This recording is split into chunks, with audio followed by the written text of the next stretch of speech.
이제 우리 국회는 87년 체제를 뛰어넘어 새로운 체제로의 전환을 모색하고 있습니다.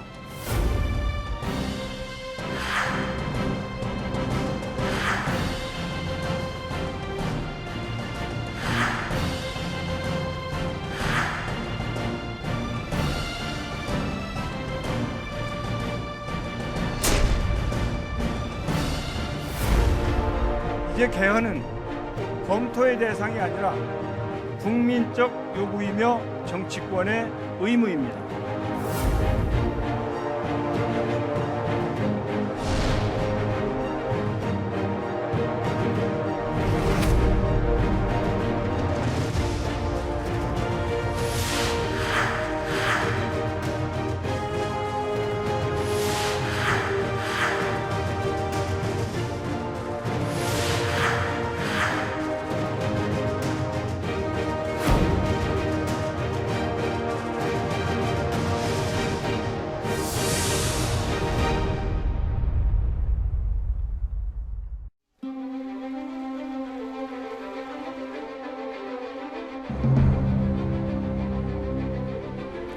여러분 안녕하십니까? 정관용입니다. 국민과 함께하는 개헌을 위해서 저희 국회방송 지난주부터 5주 연속 특집 토론 개헌이 미래다 보내드리고 있습니다. 오늘 그 두 번째 시간 이번 개헌의 정치적 합의의 최대 난제로 손꼽히는 권력구조 개편 문제를 토론해 보겠습니다. 지난 87년 이번 6공화국 헌법이 만들어진 이후에 우리는 모두 6명의 대통령을 경험했습니다만 그 마지막은 다들 좋지 않았습니다. 이 권력구조, 제도 자체에 문제가 있는 것인지 운영상의 문제인지 제도 자체에 문제가 있다면 어떤 권력구조로 바꿔야 할지 오늘 여러분과 함께 고민을 나눠보도록 하겠습니다. 오늘 토론을 위해서 네 분의 전문가를 모셨는데요. 한 분 한 분 제가 소개해드리겠습니다.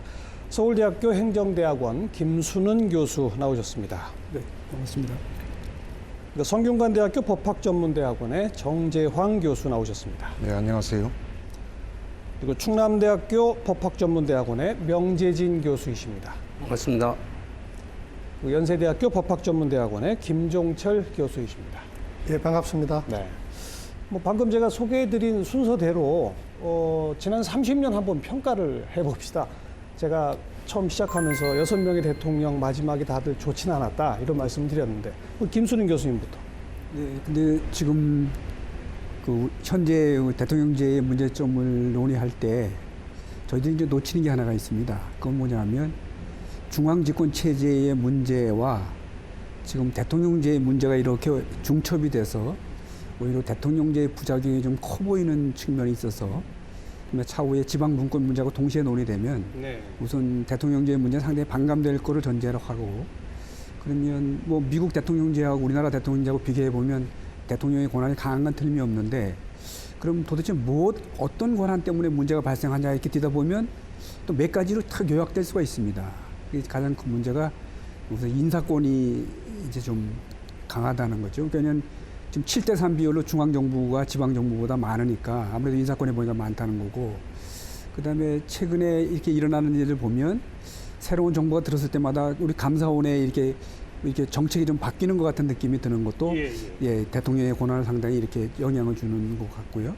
뭐 이런 것들이 제가 볼 때는 지금 가장 큰 문제점이라고 지적할 수 있다고 하겠습니다. 권력구조 자체라기보다는 지방 분권이 미약한 측면. 네, 그게 일단 가장 큰다고 보여지고요. 그리고 그래요. 대통령의 인사권. 네. 너무 집중되어 있다. 네, 그렇습니다. 정재환 교수께서는. 네, 지금 현 새로운 정부가 적폐청산을 하느라고 아주 여념이 없습니다. 결국은 대통령에게 많은 권력이 집중되기 때문에 이것을 나누고 완화시켜서 순화시키자는 게 이번 개헌 논의의 목적인 것 같습니다. 그래서 그동안 대통령제, 의원내각제 이에 대한 이해가 많았습니다. 근데 이제 혼합정부제라는 안이 많은 지지를 받고 있는 것 같은데요. 그것에 대해서 좀 제가 설명을 드려야 될 학자적인 이 의무가 있지 않겠느냐. 그래서 일단 국민들께서 이 혼합정부제가 무엇인지를 좀 아시도록 하는 그런 필요가 있다고 생각이 듭니다. 권력구조가 너무 지나치게 독점돼 있는 거 혼합정부로 바꿔야 한다 이런 생각이시군요. 예, 완화시켜야 되지 않겠느냐. 차근차근 이제 설명 듣도록 하고요. 명재진 교수님. 예.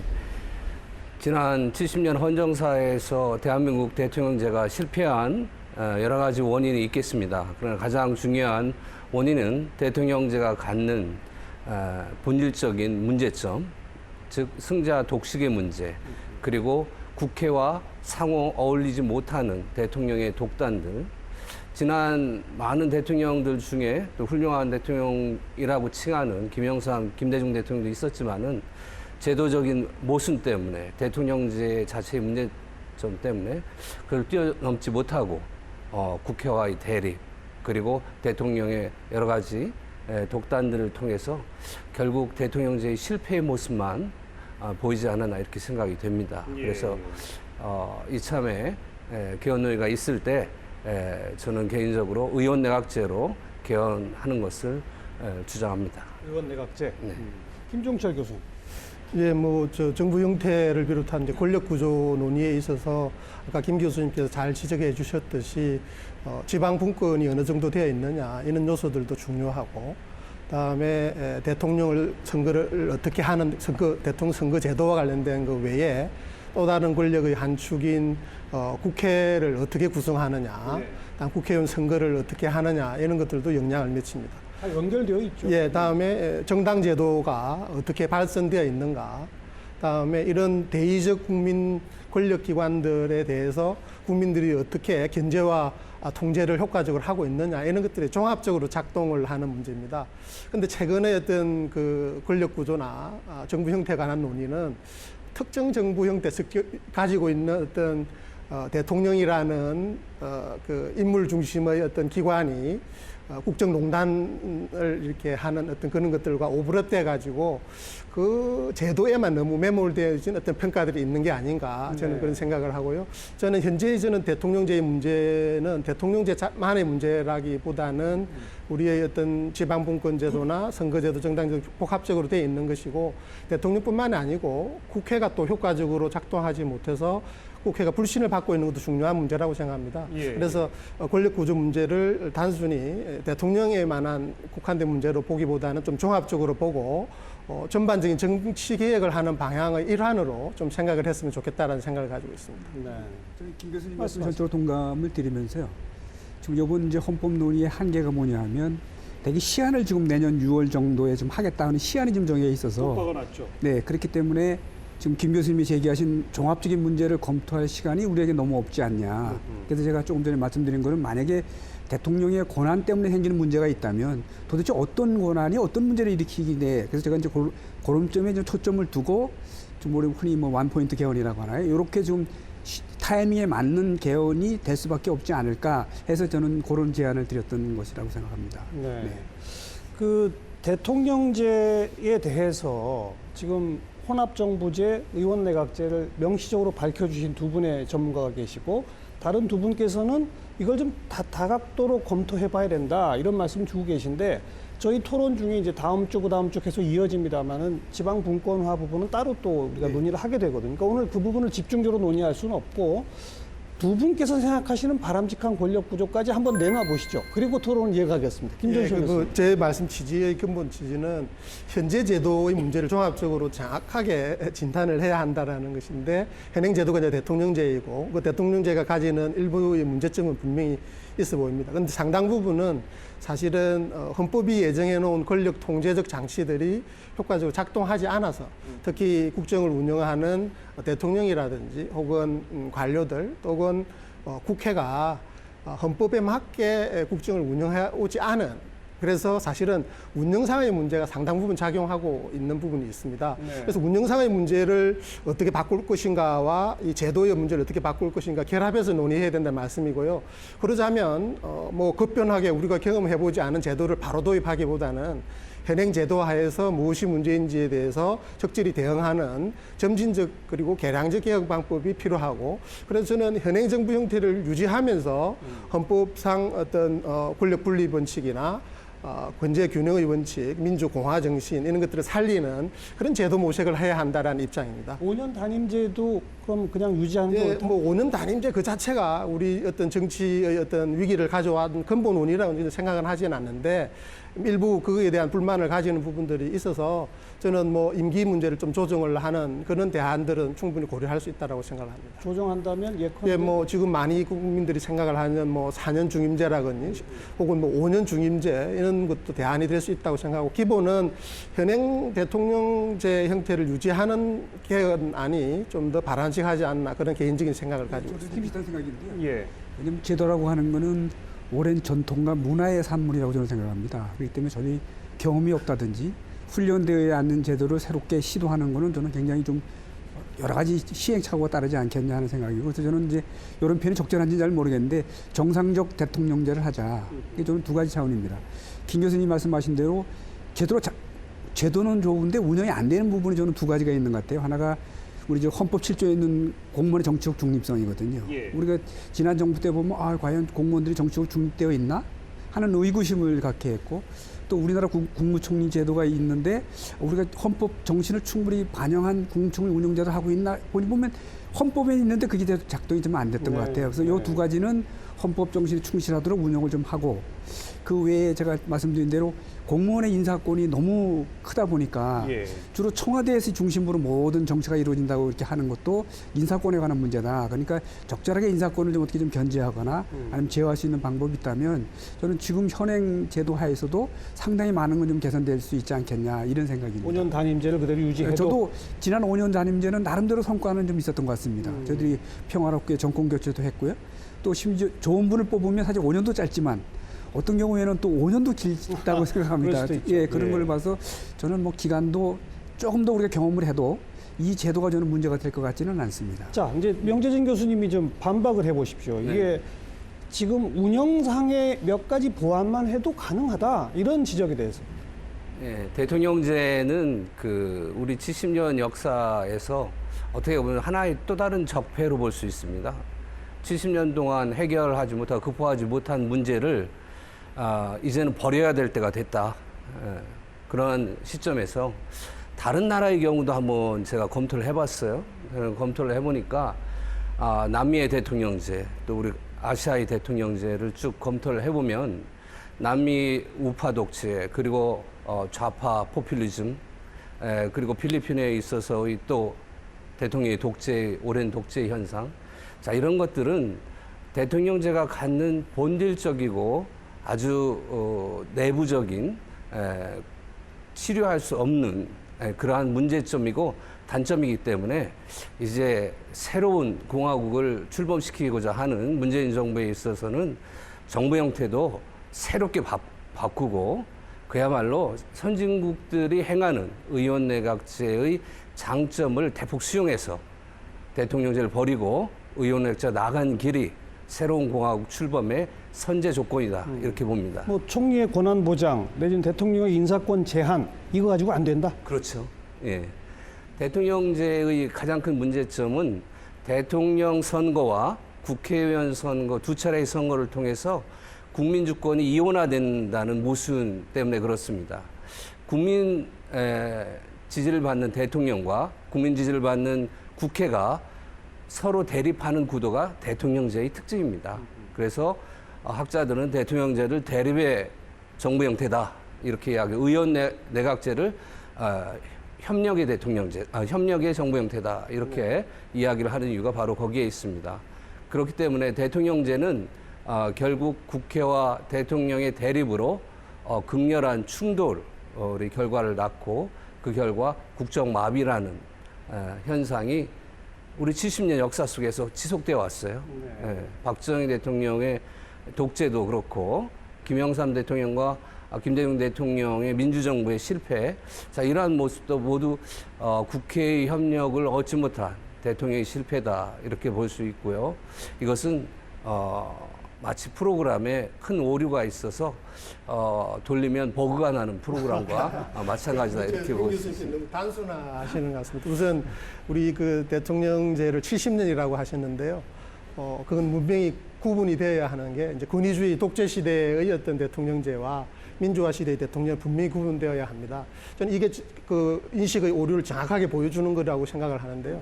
87년 이후에는 아주 민주화된 우리 헌법을 지금 가지고 있고, 그렇지만 그 대통령제 하에서 권위주의 시대의 대통령에 대한 인식이 워낙 강하다 보니까 그 정치 문화가 계속 좀 잔존해 있는 문화 부분들이 있었습니다. 이것들이 효과적으로 치유되지 못하니까 제도는 민주적 대통령제인데 이제 유신 시대나 50 시대의 대통령제가 그대로 운용되어지는 듯한 모습을 가지고 있었다는 거죠.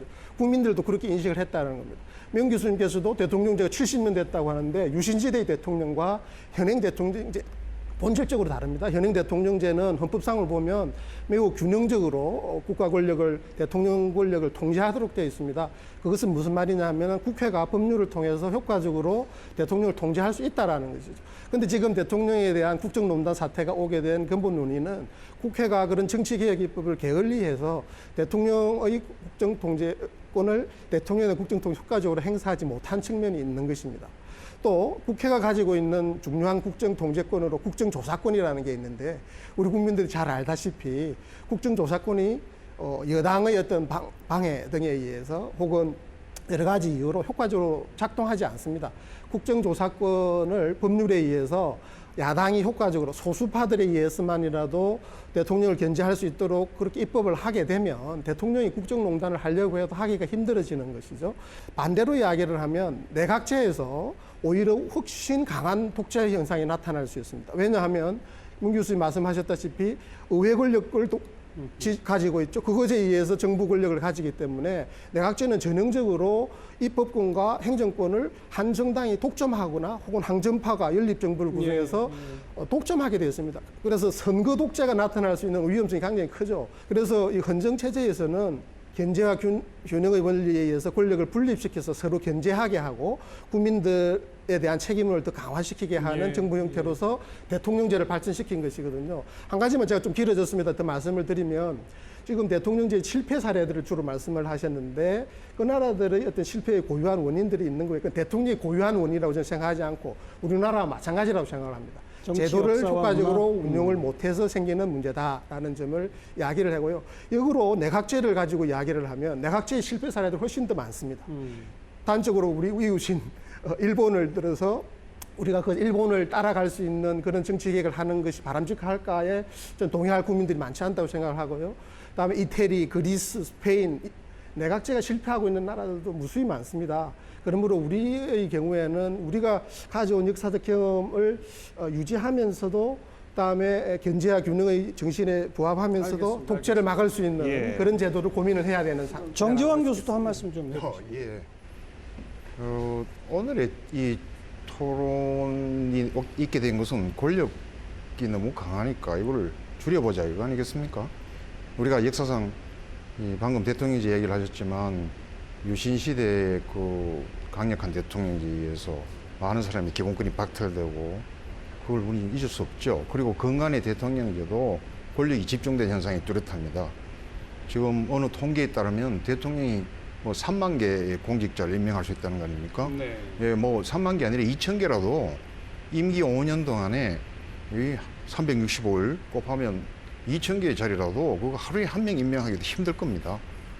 이만큼 인사가 집중돼 있으니까 그동안 나온 이야기들이 이 성자 독식이다. 또 선거 때만 되면 줄을 선다. 좀 눈치를 본다. 그리고 국회와의 관계는 지금 말이 아니죠. 평행선을 계속 달려왔죠. 그래서 뭔가 이 합의 정치가 안 되고 있습니다. 그런 가운데 권력은 강해지니까 그것을 나눠놓아야 되지 않느냐.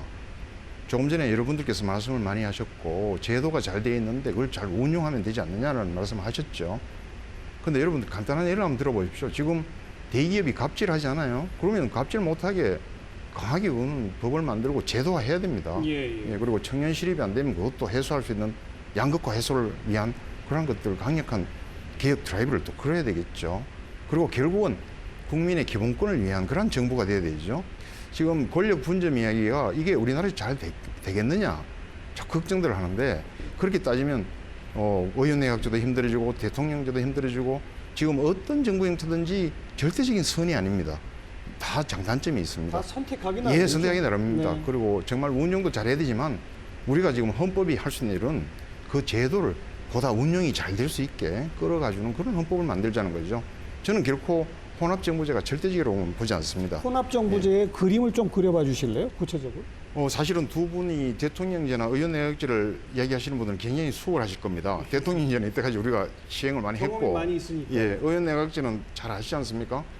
이 의회, 국회에서 다수파가 나오면 그 다수파, 말하자면 의원 총선에서 다수파가 네. 되면 거기 당수가 이제 수상이 되고 그렇죠. 내각을 구성하고 그건 그야말로 의회하고 협력형이고 밀착형입니다. 예. 그러면서 또 책임 정치를 합니다. 잘 안 되면 내각 불신하고 이런 건데 제가 이게 혼합정부제를 맡으니까 좀 불편하네요. 그래서 제가 도표로 설명을 드리는 게 좀 빠르지 않겠나 싶어서 좀 보여주세요. 예. 이게 말하자면 이제 대통령제 요소하고 이 의원내각제 요소가 같이 가는 그런 상태입니다. 그래서 이 여기 보시면 대통령 쪽이 국민에서 직접 선거되는 거죠. 그러니까 대통령이 힘을 강하게 가질 예. 수 있습니다. 왜냐하면 직선되니까 정당성이 그만큼 강해지고요. 예. 반면에 이제 그 뭐라고 할까요? 이거 의원내각제는 다수파에서 수상 내각이 나오죠. 그러니까 아무래도 국회에 의존적이죠. 근데 이 혼합정부제는 그 양쪽을 묶어 놓은 겁니다. 그러니까 대통령하고 총리하고 이 집행부가 이 대통령이 직선되는 거니까 대통령제적이고, 그다음에 이게 의회에서 국회에서 다수파가 예. 총리를 또 하니까 의원내각제적인 건데, 여기 보시다시피 중요한 것은 이 내각 불신제하고 국회 예산제도입니다. 이 약간 올려드려야 되네요. 이 국회 예산 내각제도 이건 바로 대통령제에서는 볼 수 없는 제도입니다. 이게 없으니까 어떻게 되느냐? 대통령하고 국회는 경선을 가게 되죠. 아무런 관계가 없죠. 그러니까 의회에게는 내각을 불신임할 권한을 주고 또 심지어 총리가 내각 신임을 물어볼 수도 있습니다. 또 대통령한테는 대통령한테는 의회를 해산할 권리는 주고. 권리를 주는데 예. 다만 대통령은 좀 한 발자국 떨어져 있겠죠. 그래서 이 혼합됐다는 상태에서 또 분점이라고 하는 이야기는, 분권이라고 하는 이야기는 여기 집행부를 보시면 대통령과 총리는 또 각각의 중량 권한을 또 나누어서 행사를 합니다. 그러니까 이게 분권이라는 거죠. 그래서 뭐 일각에서는 예. 내치, 외치, 분리 뭐 이런 예, 얘기가 분리 나오죠. 그런 이야기를 하게 되는 거죠. 그래서 좀 권력 완화를 시켜주는 그런 장점이 있겠는데, 이 문제는 그동안 저는 이 민주적인 정당성이 따르면 다 직선이 되니까 문제가 없습니다. 근데 어디서 문제가 나올 수 있느냐? 권력의 균형이 문제인데 이 대통령에 너무 집중되어 있다는 거죠. 알겠습니다. 예. 알겠습니다. 이걸 좀 나누자 이 말이죠.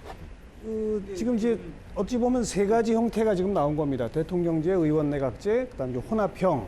오늘 이 자리에서 토론해가지고 결론 내릴 수 없어요. 결론 내릴 수 없으니까 각 제도의 장단점에 대해서 서로 좀 뭐 자기가 지지하는 제도는 홍보하시고 문제가 있다고 생각하는 건 좀 비판하시고 그렇게. 예. 두 분이 이제 의원 내각제를 기본으로 한 제도를 말씀하셨는데, 뭐 제가 다 아는 건 아니지만 의원 내각제가 잘 정착이 되려면 그 몇 가지 요건이 좀 있는 것 같아요. 하나는 오래적으로 분권적이고 서로 협의해서 결정 내리는 이런 문화가 좀 필요한데, 우리 문화는 그거랑 굉장히 거리가 좀 멀지 않았겠냐 하는 게 걱정거리입니다. 예를 들어서 영국이라든지 일본들은 굉장히 오랫동안 이 분권적인 시스템 하에 귀족들 간에 서로 이렇게 합의해서 결정하는 시스템을 만들어 왔거든요. 저는 그게 자연스럽게 저는 의원내각제로 발전되지 않았나 싶고, 반대로 우리나라는 뭐 지금도 마찬가지면 대통령에 대한 굉장히 기대가 큽니다.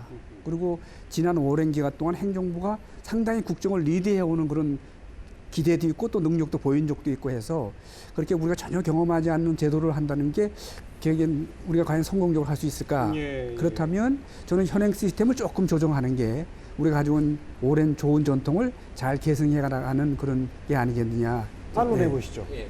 우리한테는 그런 전통이 없다. 이 협의와 타협의 문화가 없다. 이 말씀. 제가 보기에는 그것은 그 대통령제를 유지했기 때문에 그런 문화가 생긴 거고요. 대통령제가 정당의 건전한 발전을 막습니다. 잘 아시다시피 대통령제의 문제점이 승자 독식의 문제이기 때문에 타협하지 않고 권력을 나누지 않고 또 같은 파라고 해도 특정 정파에게 권력을 나눠주는 그러한 문화에 젖어 있기 때문에 절대 양보를 하지 않죠. 그래서 대통령 선거 후에 그러한 승자 독식과 제왕적 대통령제의 모순이 나타나는 것이 대한민국의 역사였고, 그래서 대통령에 따라서 정당이 바뀐 겁니다. 그래서 정당의 이름이 오래 유지하지 못하고, 다행히 민주당은 오랜 역사를 갖고 있지만 집권을 했던 우파 정당의 이름은 이제는 찾아볼 수 없는 그러한 시대가 되어버렸습니다. 대통령제야말로 정당 문화, 선거 문화를 건전하게 성장하는 걸 막는 적폐적 요소다 이렇게 말씀드릴 수 있고요. 의원 내각제는요. 하나의 정당이 50%를 차지할 수 없기 때문에 선거에서 협치를 해야 집권을 할 수 있습니다. 즉 A 정당이 그 말씀은 예. 국회의원 선거 제도를 바꾸는 걸 전제로 하는 말씀이신 거죠? 아니면 현행 선거 제도를 그대로 두더라도 현행 선거를 두더라도 현재 우리 정치 구도를 보세요. 민주당이 120석이고 50%를 차지하지 못합니다. 그렇기 때문에 정의당이라든지 같은 성격의 정당을 끌어들여서 이제 50%를 채워서 집권을 하고 또 집권하는 과정에서 자기파만 장관을 시키는 것이 아니라 내각 구성에 있어서 같이 연정을 한 다른 정파에게 장관을 나눠주게 돼 있습니다. 알겠습니다. 그야말로 근데 좀 아까 김종철 연정이 교수가 되는 거죠. 비판하신 오히려 절대 다수 의석의 정당이 출연할 경우 의원 내각제가 진짜 권력 독점이 된다. 거기에 대해서는 어떤 의견이십니까? 그거는 유럽의 정당을 보시면 압니다. 독일도 마찬가지로 잘 아시다시피 가장 유럽에서 민주주의가 잘 이루어지고 있는 현재 메르켈이 집권하고 있는 독일 정당을 보더라도 여야가 합의해서 오히려 거대 정당 2개가 합의해서 집권을 하고 있어요. 소수 정파들도 물론 있지만 그래서 협치의 정치, 연정의 정치가 가능한 것이 의원 내각제입니다. 어떻게 보세요? 저는 그게 그 내각제의 어떤 그 효과라고 보기보다는 정당제도와 선거제도의 효과가 훨씬 크다고 생각을 합니다. 말씀 독일의 예를 드셨는데 독일은 비례대표제입니다. 순수한 비례대표제에 이제 그 지역구에서 일부 그 반 정도의 의석을 추가적으로 이제 그 뽑는 굉장히 혼합형이라고 하는데 기본적으로는 정당 득표에 비례해서 의석수가 배분되는 그런 정당 구조이죠. 원내각제의 원형을 가지고 있는 영국의 경우에는 그 반대입니다. 그 우리나라와 같은 그 상대 다수 대표제 근거나 선거제도를 가지고 있죠. 그러다 보니까 사실은 원내 안정 그 다수가 확보되는 것이 홀등하게 높은 그런 정부 형태여서 뭐 대처 수상으로 상징되는 어떤 선거 독재의 현상이 나타날 수 있고 우리의 정치 형태에서 아무리 그 부분적으로 지금처럼 다당제라고 보이지만 이게 이념적으로 나누어진 다당제라기보다는 지역적 기반에 있기 때문에 이게 그 이념적이거나 정책적인 면에서 보면 사실은 양당제적인 형상을 가지게 되거든요. 이거는 우리가 일찍 경험하지만 이명박 정부나 박근혜 정부 초기 부분들에서 보면 안정 다수를 형성하기 쉬운 그래서 국회 선진화법과 같은 그런 비상한 조치가 아니면 독재를 막기 힘든 그런 상황입니다. 제가 말씀드리는 취지는 정부 형태만 두고 논의할 수는 없는 것이고요. 만일 우리나라에도 그 내각제라는 것을 하기 위해서는 전제 조건 엄연히 있습니다. 현행 선거제도 하에서는 안 된다라는 것이죠. 그래서 선거제도를 비례대표제로 바꾸는 것이 선결 조건이고요. 거기에서 어떤 효과가 나올지에 대해서 우리가 상상을 해야 하는 것인데 우리는 현행 제도 하에서 일정한 경험들을 많이 가져와서 지금 문제점들을 해소해 오고 있습니다. 제왕적이라고 이야기되어지는 대통령도 국민들의 민의에 의해서 그리고 헌법에 정해놓은 절차에서 탄핵시킨 경험까지 이제 가지게 된 것이죠. 이 제도를 유지하면서 어떤 제도를 개선하고 국회에 대한 불신 부분들을 해소해야 될 어떤 또 전제 조건들이 성립돼야 되거든요. 그래서 국회의 어떤 개혁 없이 선거제도 개혁 없이 내각제를 한다는 것은 굉장히 위험한 발상이라고 생각이 됩니다. 이미 그 부분은 문재인 대통령께서도 이 개헌을 내년 지방선거 때 국민투표에 붙이겠다는 약속을 함과 동시에 선거제도 개혁도 함께 논의되어야 한다는 것도 이미 화두에 올라 있는 상태거든요. 그래서 지금 이제 국회에서 개헌특위 외에 정치개혁 특위를 두어가지고 선거제도 개선을 같이 병행해서 논의하고 있죠. 사실은 이 정부형태 개헌 논의는 이거에 맞물려져서 이루어져야 하지 특히 내각제의 경우 이게 없는 개헌은 매우 위험하다 이렇게 우리가 말씀드릴 수 경험하지 있습니다. 않는 의원 내각제나 이원 집정부회 같은 새로운 제도는 지금 내년 6월까지 논의하기 전 굉장히 시간이 촉박하다. 예, 왜냐하면 지금 말씀하신 대로 정당제도, 선거제도를 다 동시에 검토를 해야 되는데 제가 볼 때는 뭐 미국이 헌법만 한 10년 정도 걸려서 논의했던 것처럼 우리도 장기적으로 플랜화해서 해야 되는 거고 만약에 우리가 내년 6월까지 좀 한시적으로 뭘 하나 해야 된다면 저는 가장 큰 문제점이라고 하는 거에 좀 초점을 맞춰야 되겠다. 그리고 최근에 일어나는 일을 한번 보세요. 지금 대통령이 추경을 넣어서 40일 만에 국회가 통과해 줍니다.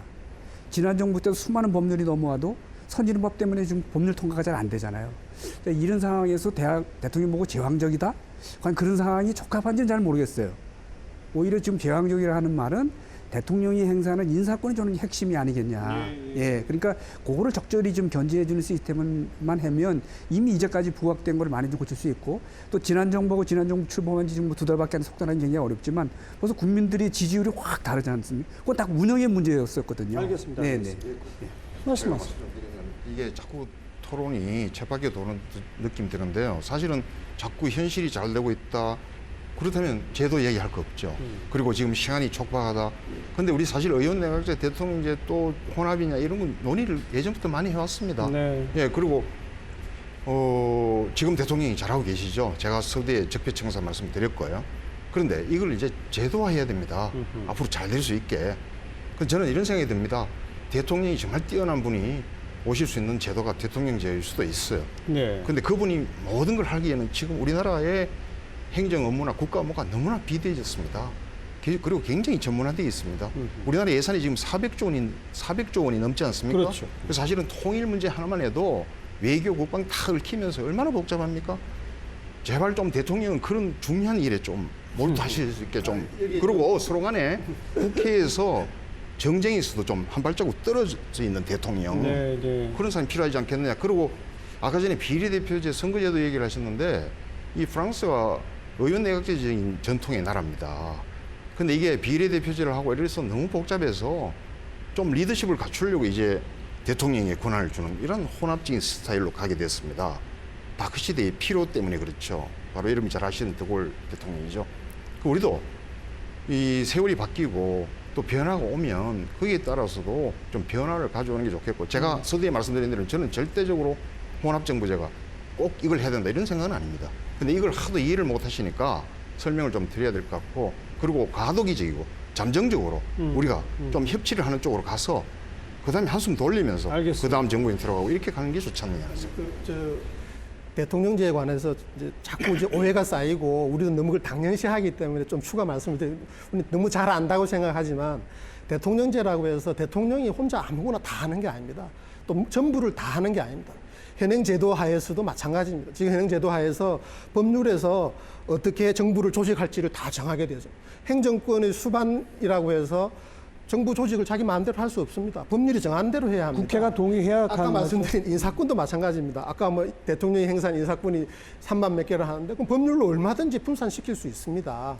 그런데 그 법률을 안 바꿔서 생기는 문제지 대통령에게 모든 일을 다 맡겨놓고 있는 게 아닙니다. 오히려 우리가 민주적 대통령에 의해서는 대통령 그냥 정부 수반으로서 그 정부 수반 내에서도 그 많이 정해져 있는 국무회의 심의를 거쳐야 하고 그다음에 그 부수를 받고 하는 절차들이 충분히 대통령을 절차적으로 통제할 수 있는 제도가 작동을 한다면은 이 문제들이 상당 부분 해결되어질 수 있는. 근데 우리가 지금 막연하게 대통령제 문제는 대통령이 혼자서 다 알아서 하는 것이다.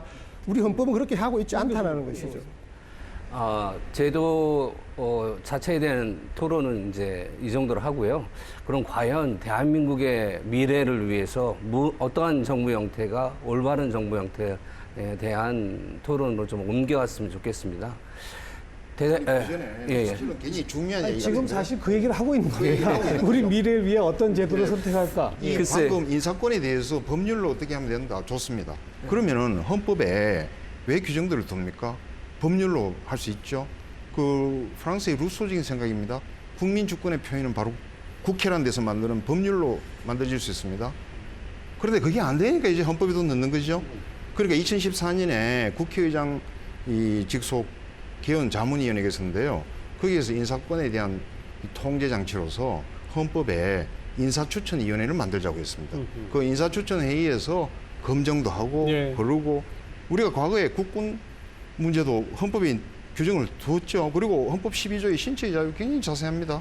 그렇게 된 이유는 유신시대 때 우리가 고문이 장행하고 그래서 신체의 자유가 많이 억압됐으니까 12조에다가 조문을 넣은 거죠. 우리 12조는 아주 독특합니다. 외국에 그런 조문 많지 않거든요.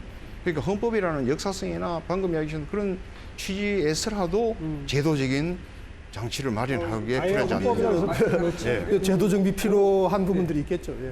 그렇기 때문에 좀 구체적으로 말씀드리면 지금 대통령이 하는 인사 중에서 지금 국회 동의를 필요한 직들이 있지 않습니까? 뭐 감사원장, 대법관, 그와 마찬가지로 최소한 그 범위를 좀 넓히자는 거죠. 그러니까 예를 들면 장관이라든지 국무총리는 물론 좀 맡고 있으니까 그래서 장관 정도까지만 넓혀주더라도 상당히 저는 대통령의 권한을 좀 견제할 수 있다고 봐지고요. 지검장 인사청문회만 하고 맞습니다. 나서 혹시 청문 보고서가 채택 안 돼도 그냥 임명할 수 있는데 임명하는 절차인데 그게 아니라 반드시 동의를 장관까지 동의를 하는 받도록 뭐 하자. 그런 절차를 한다든지 아까 제가 감사원 말씀드렸는데 감사원을 일단 대통령 산하 기관에서 떼는 게 저는 대통령이 이렇게 정부에 따라서 감사 정책이 바뀌는 거는 막을 수 있을 것 같습니다. 이 두 개만 해도 저는 대통령의 힘을 굉장히 견제할 수 있다.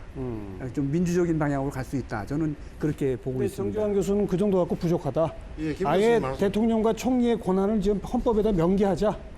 두 명이 역할을 좀 분담하는 게 예컨대 어떻게 예, 분담하는 게 예를 들면 좋을까요? 아까 전에도 말씀드렸습니다만은 외교나 국방이나 통일 같은 그건 대통령. 예, 대통령이 주로 담당을 하는데 총리는 이것도 상당히 문제가 있겠죠. 왜냐하면 총리가 대북 정책과 관련해서 일반 행정적인 스포트를 해줘야 될 경우, 지원해줘야 될 이런 경우는 같이 관련이 됩니다.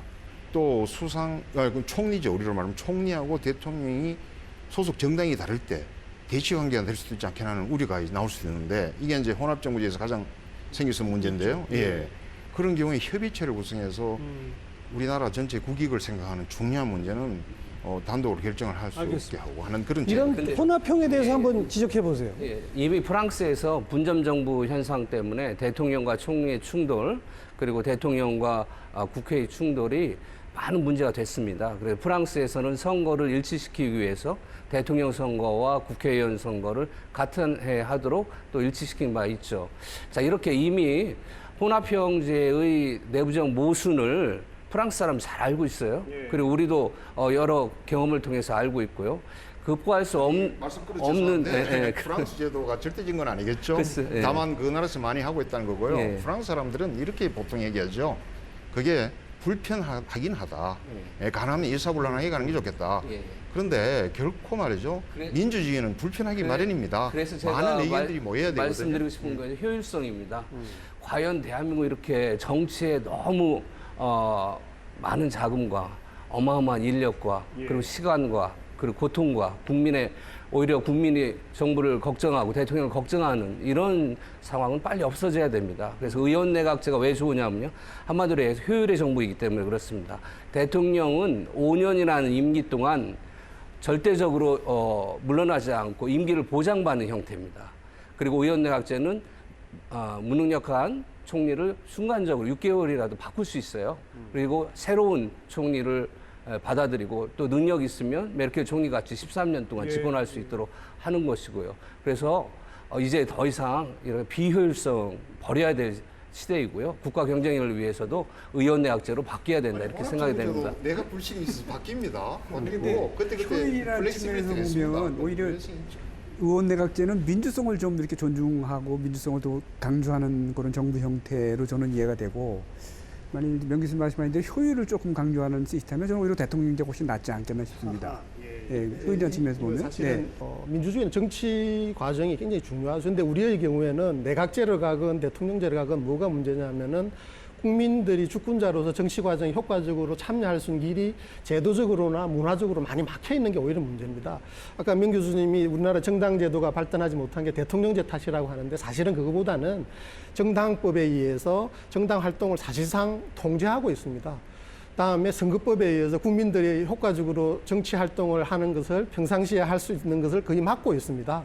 선거법과 정당법에서 그리고 그것에 기초한 국민들의 정치 참여를 매우 억압하는 이런 상태에서는 의원 내각제건 대통령제건 사실은 효과적으로 작동하지 못한다. 그래서 오히려 우리의 문제에 있어서는 87년 민주화가 놓친 부분이 대통령을 정부 수반을 대통령 직접 뽑는 데서 상당한 진전을 이루었습니다.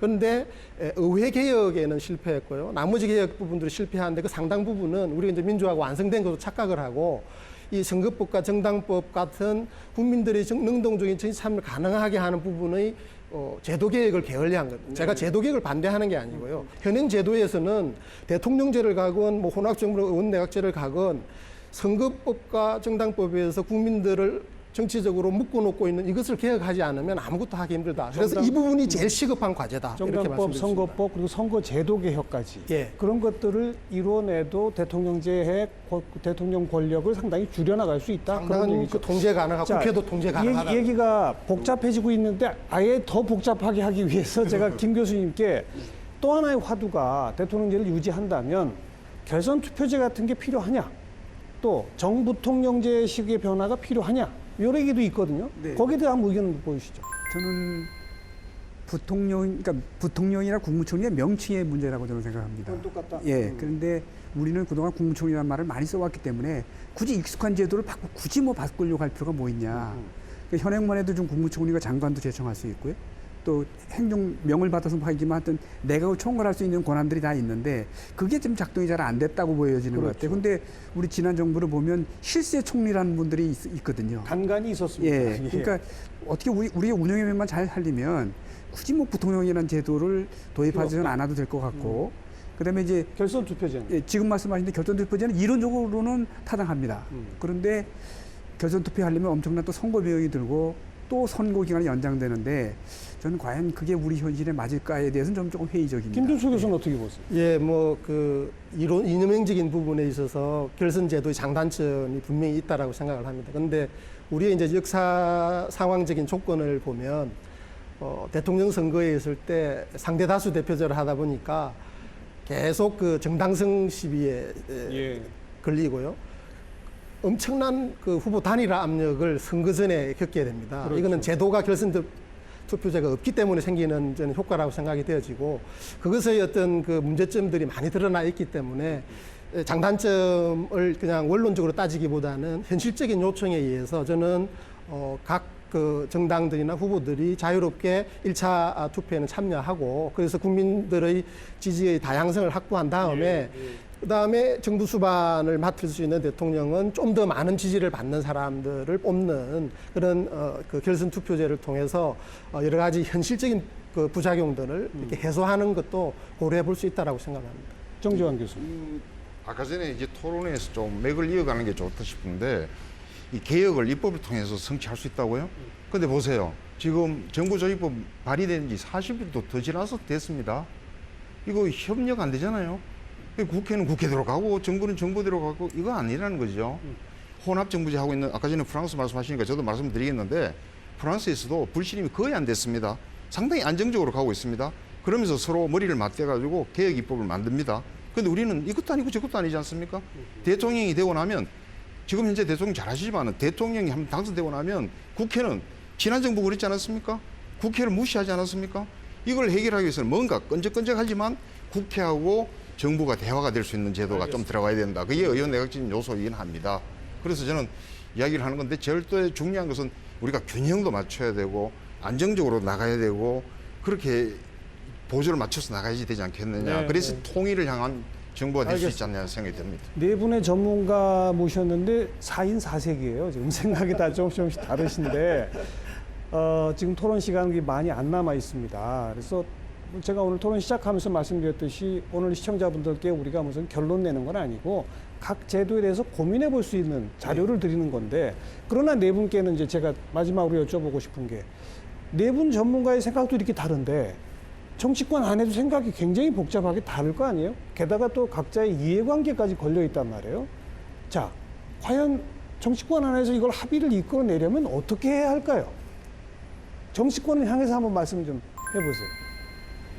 그래서 아까 제가 모두에도 말씀드린 것처럼 모든 문제를 다 풀려고 그러면 저는 현실적으로 굉장히 어렵지 않을까. 그러니까 원포인트로. 예, 그러니까 지금 대통령제에서 꼭 문제점이 뭔지 그거에 좀 포인트를 맞추면 좋겠다는 건데 저는 중앙 집권 체제를 지방 분권으로 만들면 상당수 현재의 대통령제에 대한 부작용을 덜 수 있다는 거죠. 예를 들면 이런 겁니다. 현재 우리나라 선진국이라고 하는 나라 중에서 중앙 공무원이 지방 공무원보다 많은 유일한 나라가 우리나라가 아닌가 싶습니다. 네. 7대3의 비율로 갖고 있거든요. 가령 우리가 자치경찰을 도입한다든지 자치교육을 도입하면 인사권의 많은 부분을 떨어낼 수가 있습니다. 또 만약에 우리가 향후 양원제를 도입해서 상원제를 두게 되면 상원 같은 기관이 아까 얘기한 인사청문회 그 동의권을 갖게 되면 또 인사권을 또 많이 더 견제할 수가 있거든요. 그래서 이렇게 좀 초점을 두는 개헌에 이번에 마치고 또 우리가 다 차후에 충분한 시간을 갖게 되면 그때 또 이런 종합적인 얘기를 좀 포괄적인 관점에서 하는 것도 저는 좀 전략상 좀 나쁘지 않지 않겠냐 하는 그런 생각입니다. 국회의원들은 의원내각제를 더 좋아할까요? 예, 국회의원들을 개별적으로 만나 보면은 의원내각제를 선호합니다. 그러나 이제 국민 여론이 지금 혼합형제가 거의 뭐 40% 가까이 나오기 때문에 국회의원들은 이제 혼합형이라는 표현을 의원내각제를 대체하는 용어로 저는 쓰고 있다고 봅니다. 그래서 사실은 속마음은 의원내각제. 의원내각제인데 국민들이 잘 혼합형에 대한 이해가 부족합니다. 사실 어떻게 보면은 혼합형도 의원내각제 큰 범주로 볼 수 있고요. 사실은 의원내각제의 우수성을 인정하는 것이다 이렇게 평가를 내릴 수 있습니다. 그래서 저는 의원님들한테 좀 솔직하게 자신들의 의견을 많이 개진을 하고 이번 그 국회 헌법개정 특위에서 국민 대토론회를 이제 시작을 합니다. 그래서 이런 많은 토론회를 통해서 국민들에게 올바른 정부 형태의 모습을 좀 전달해 주시고 국민의 의사를 좀 잘 설득해 내는 그러한 과정이 앞으로 있어야 되겠다 이런 생각을 해봅니다. 국회의원 한 사람 한 사람을 만나보면 속내는 의원내각제를 좋아하더라 그러셨는데 또 한편에서는 대권을 노리는 국회의원들 뭔가 난 차기나 차차기는 될 것 같다 뭐 이런 그런 쪽은 또 반대죠. 어떻습니까? 저는 좀 논의의 초점을 정치인들 중심보다는 저는 주권자인 국민 중심으로 좀 바꿔야 된다고 생각을 합니다. 정부 형태 개헌 논의도 사실은 그동안의 어떤 우리 헌정사는 권력자 중심으로 이루어져 왔거든요. 이번에 개헌은 사실은 지난 촛불 시민혁명의 결과입니다. 그런 취지에서 우리는 민주화의 또 새로운 어떤 정점을 찍었다라고 생각을 하거든요. 이제 민주정치의 근본인 국민에 의한 국민을 위한 정치를 이제 제대로 할 수 있는 상태가 되었다라고 생각을 합니다. 그런데 정부 형태와 관련된 좀 논의를 좀 좁혀보면 정부 형태에서 국민에 의한 국민을 위한 정부 형태 제일 근사한 정부 형태는 대통령제고 내각제는 국회의원에 의한 국회의원을 위한 정부 형태다 이렇게 말씀할 수 있습니다. 잘못하면 바꾼다고 하는데 국민이 원하는 것을 바꾸는 것이 아니고 당파별의 선호에 의해서 바뀌게 되는 것입니다. 국민들이 직관적으로 알고 있는 것은 체육관 선거를 엎은 87년 혁명의 정신, 대통령 직선 개헌의 정신은 여전히 유효하다고 보고 있다고 봅니다. 그리고 지금 87년 혁명에 의해서 미안적으로 되어 있는 것은 정치개혁이다. 특히 국회개혁인데 국회개혁은 선거제도가 국민들이 원하는 국회를 구성하지 못하게 되어 있다라는 것이죠. 그것을 구성할 수 있게 개혁을 하다 보면은 국민들이 여론에 대응하는 국회가 될 수밖에 없고 대통령과 국회의 협치도 지금보다 훨씬 나아질 수 있을 것이다. 김 교수님 말씀은 좋습니다. 국민적 논의를 거쳐서 국민이 주체가 되는 개헌 이런 걸 해야 한다는 말씀이시고 맞습니다. 예. 선거제도 개혁도 국민의 뜻을 제대로 반영하는 선거제도로 바꿔야 그렇습니다. 한다는 건데 예. 그런데 현실적으로 선거법 바꾸는 것도 국회에서 해야 합니다. 그걸 어떻게 국민이 강제할 수 있을까요? 저는 그러면 이번 국정농단 사태에 대한 해결을 국민이 사실은 직접 상당 부분 했는데 그것은 어떻게 가능한가? 저는 이런 질문을 해야 된다고 생각하거든요. 국민들의 민주화를 위한 요구는 국회 개혁에 집중돼야 된다고 생각을 하고 그래서 선거제도, 국회 선거제도 개혁 바꿔야 되고요. 국회가 효과적으로 작동할 수 있게끔 국회에게 권한을 줄 것은 더 많이 줘야 됩니다. 예를 들어서 국정조사권을 더 확대한다거나 인사에 대한 통제권을 우리 김 교수님 잘 말씀해 주셨던 것처럼 더 확대하거나 대신에 국회에 대한 책임도 더 넓히는 방향으로 또 되어야 하는 것입니다.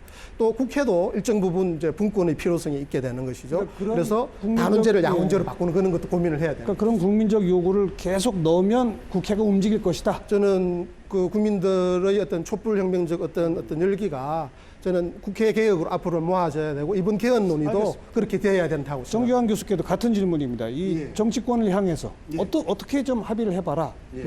저는 학자적으로 이론적인 말씀 많이 드렸습니다만은 그러면서 한편 생각이 촛불 민심이 정말 개헌을 원했습니까? 저는 그거 참 궁금하거든요. 네. 그래서 직접 또 대선이 지난번에 있지 않았습니까? 그러면은 촛불 민심이 그렇다면 대선 안 하고 개헌하고 그다음에 대통령 뽑자 또 이랬을 겁니다. 근데 그게 아니었다는 생각이 첫째는 들고요. 그리고 직선 대통령이 된다는 거 우리 87년에 성취한 거 정말 소중한 겁니다. 그러니까 대통령의 리더십이 또 필요합니다. 그것이 일부 가게 되고 그 대통령이 너무 힘이 들면 좀 힘을 줄여주는 그렇게 해서 분권을 하고 그리고 국회에서 의원내각적인 요소도 같이 움직여서 책임 정치도 하고 협력 정치도 하는데 다만 저도 공감하는 것은 국회 개혁이 돼야 되겠습니다. 의원들이 좀 더 전문적이어야 되고요. 그리고 선거 국민들이 우리 국민도 정신을 차려야 되겠습니다. 정말 제대로 된 자질 있는 지난번에 보세요. A당에서 B당으로 오고 B당이 다시 A당으로 간 일도 있지 않습니까?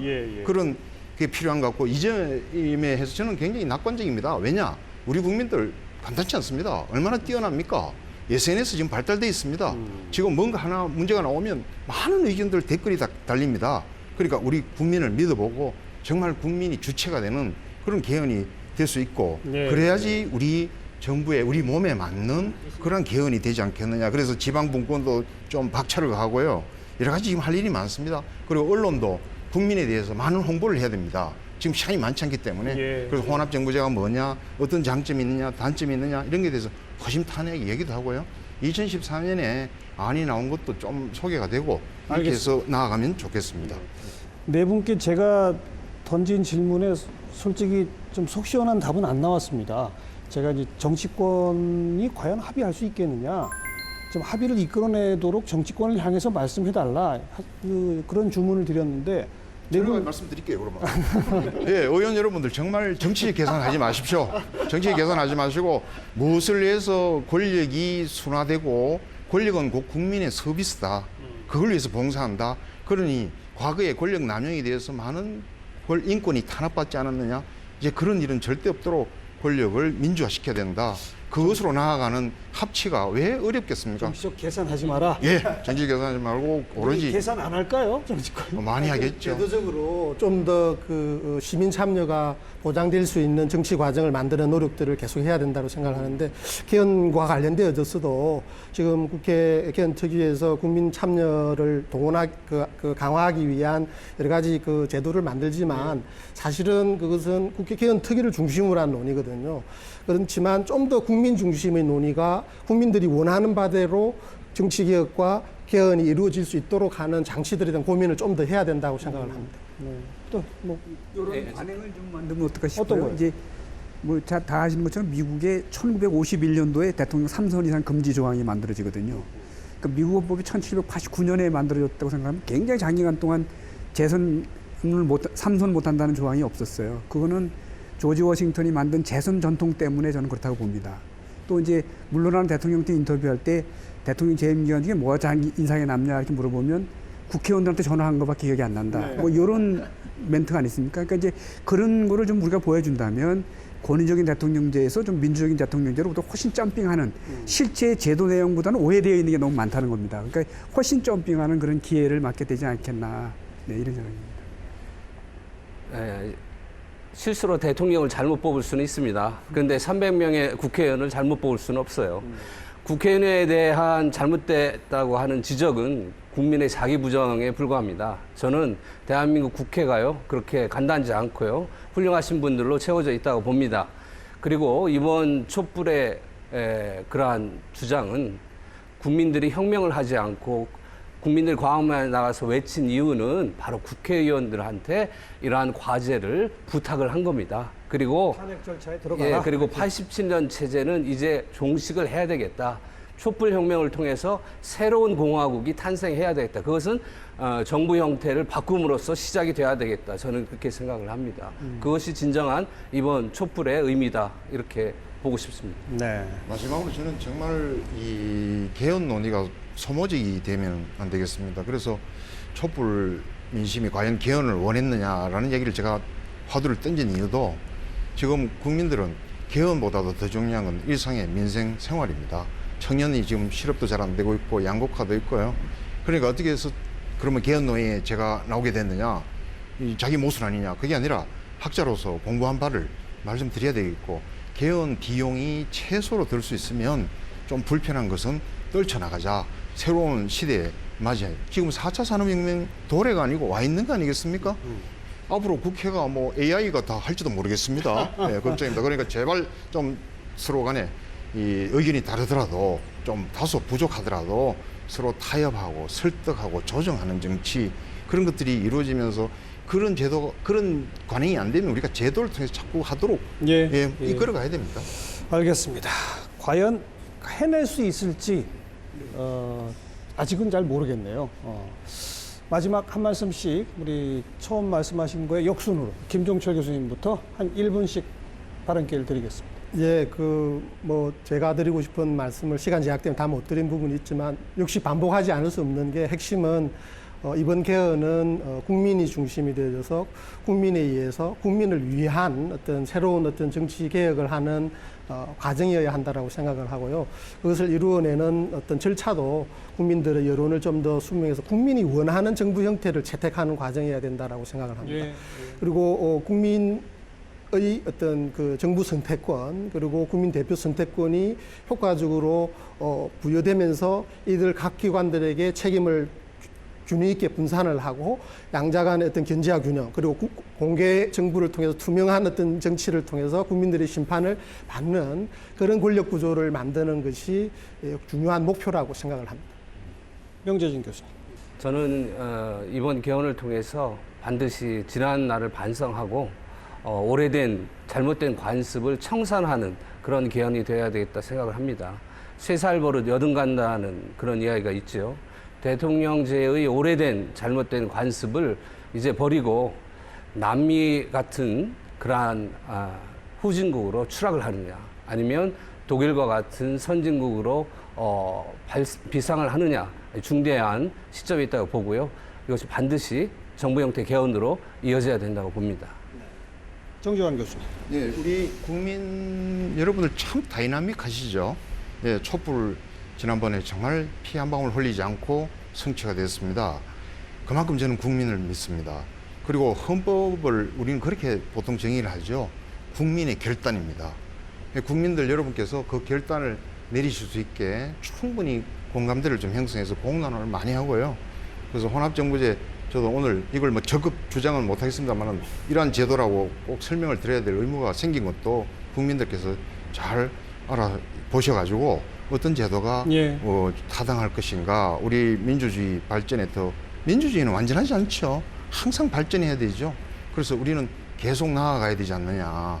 그래서 우리나라가 발전해야 되지 않느냐 이런 생각이 듭니다. 네, 김선웅 교수님. 이제까지의 우리 헌법이 중앙 집권적 강한 대통령제였다면 우리 김 교수님 말씀하신 대로 국민의 시각에서 이제는 지방 분권적 민주적 대통령제로 가야 할 그런 타이밍에 와 있고 만약 이번에 논의가 이루어진다면 저는 그런 방향에서 논의가 됐으면 좋겠다. 그래서 저는 지방 분권 논의만 이루어지더라도 대통령의 권한이 상당히 약화될 수 있고요.